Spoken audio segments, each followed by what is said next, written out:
Thank you. I truly am the last speaker today, and I'm going to blow your mind with talking about the PUC's integrated resource plan. And do all that in 10 minutes. I tried to get them to let me speak for about an hour and a half, and they said, no, keep it to 10. Okay, my name's Matt Baker. I'm a commissioner at the Public Utilities Commission. Just a couple quick facts. I'm one of 5 commissioners who are in charge of regulating electricity, gas, for-profit water, some telco, railroads, and autonomous vehicles. The commission, I do not speak for the commission. The commission only speaks through its orders that are voted on by the commission. Everything I'm about to tell you is factual, but it's also my opinion. Okay, I was asked to speak about offshore wind and how it shows up in the integrated resource plans. But before I start, I just want to, lay out kind of a little, which we've been hearing a lot about today, kind of the world we're living in right now. We're living in a world of unprecedented demand growth. Even before data centers, the Commission's goals were basically to double or triple the amount of electricity that is produced and consumed in California over the next 20 years. We're also, as a result, we're going to need to build new generation, new transmission, substations, all of it at a breakneck pace, at a speed that we haven't built since the 60s or 70s. And we're doing all of this in the face of really a wildfire disaster that is imposing enormous costs on electricity consumers. Wildfire is now about 20 to 30% of the costs of providing service to customers in IOU territories. But I am an optimist, and I do believe that we can build faster, grow load, and address wildfire in a way that will make everybody's standard of life much better. We have talked a little bit about today about some of the headwinds that we're facing at the federal level.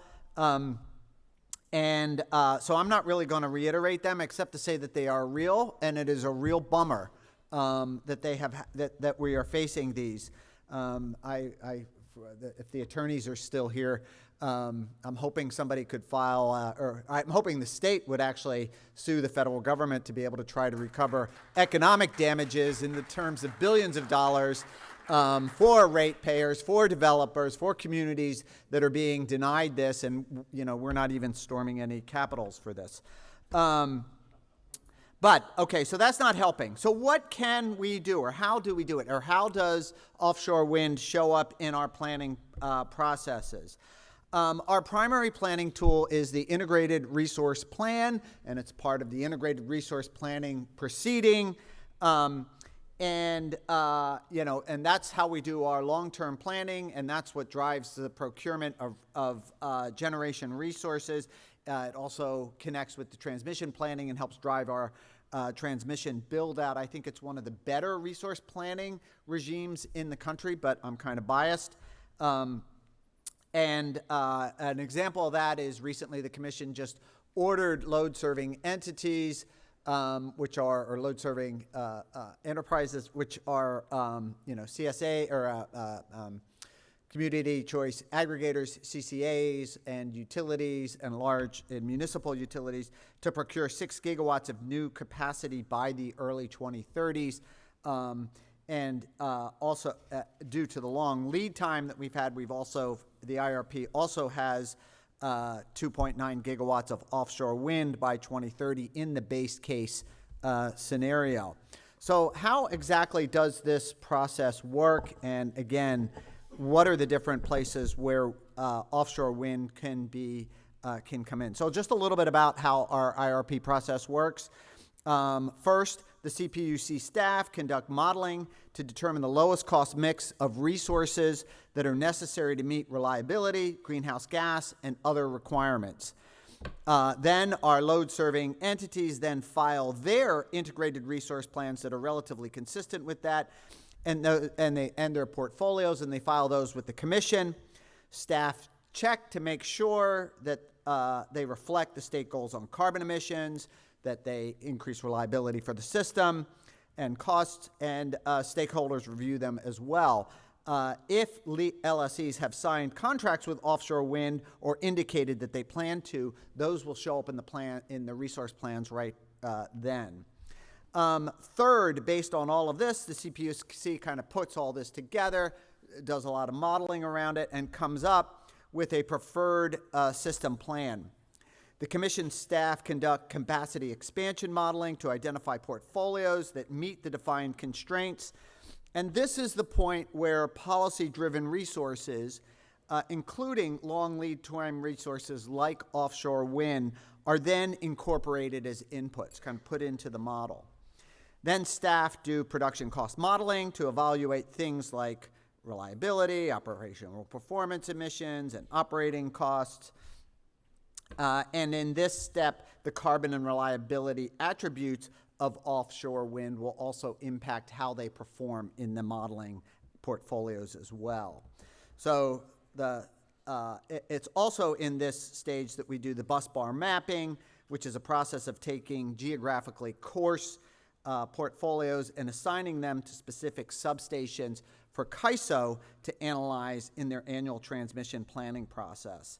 And in this step, you have to map offshore wind to the specific areas where they would come ashore and interconnect with the grid. So the fourth step in the process, though, is once we have a preferred system plan and its scenarios are developed, the Commission may issue a procurement order to the load-serving entities to contract certain amounts and certain types of resources. Some procurement of long lead time resources like offshore wind may be done by a central procurement entity that was created in AB 1373. From there, the CPUC sends the preferred system plan, this is step 5, and its sensitivity portfolios to CAISO to assess the transmission needs as a TPP base case. And then the process starts all over again. This process is being continually improved upon. The Commission is currently working to finalize a design for finalize and design our reliability and clean power procurement program that we call the RCPPP. We have a lot of acronyms at the PUC. This is intended to move us away from kind of an ad hoc batch procurement process order and to really try to make the process more predictable into the longer term. It's also expected that resources that have long lead times, like offshore wind, will do better in a program like this because it's looking 5-10 years out and trying to make a more predictable process. So what do we see as the role of offshore wind? Why it's important? Well, you all know that pretty much, but I'll just tell you how the Commission looks at it. We see high overall capacity factors, and these are high even compared to onshore wind, like the new line that just came in from New Mexico and the line that we're expecting to come in from Wyoming. Offshore wind tends to run somewhat counter-cyclical to the solar that we have. Some of the lease areas have fairly consistent rampings for late summer afternoon. This has been a source of most of our recent reliability challenge, so that's really helpful there.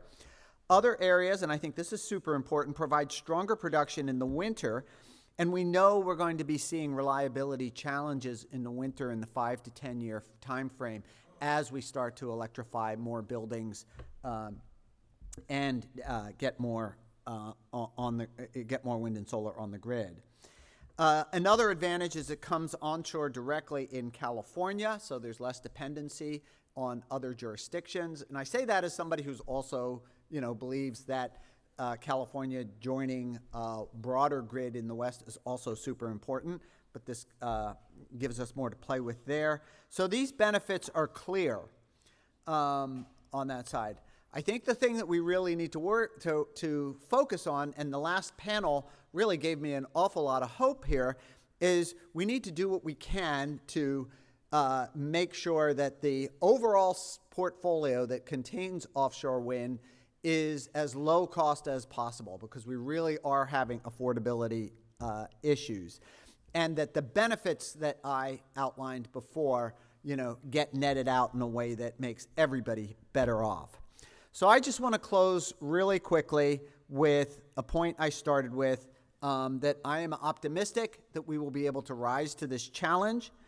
The last panel mentioned a couple themes that I think are absolutely critical in kind of this kind of next iteration of offshore wind.